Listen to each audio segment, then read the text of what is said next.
کل ګټنه ده د تورې که کابل دی که کشمیر میړني دي چې یادېږي په سندرو هم په ویر پښتون څوک دی د تاریخ مختلف دورونو پړاوونه د ده په اړه څه وایي پښتانه بني اسرائیل دي که آریا او که نه څوک بل څوک د پښتنو اصل تعلق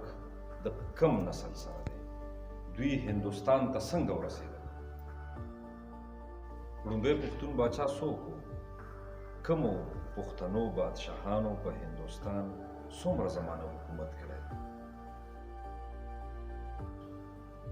د پښتنو د وروجو زوال اصل اسباب او محرکات څه دي د پښتنو د تاریخ په حواله تاریخي دروغ او تاریخي رښتیا څنګه پیژندی شو ګرانو کتونکو دا هر څه به ستاسو مخې ته د روحستان ټي وي په میړني نومې خپرونه کې د تاریخ له مستندو وسیلو راوړو د روحستان ټي وي میړني خپرونه د ډاکټر شهاب عزیز ارمان سره کتل مه هېروئ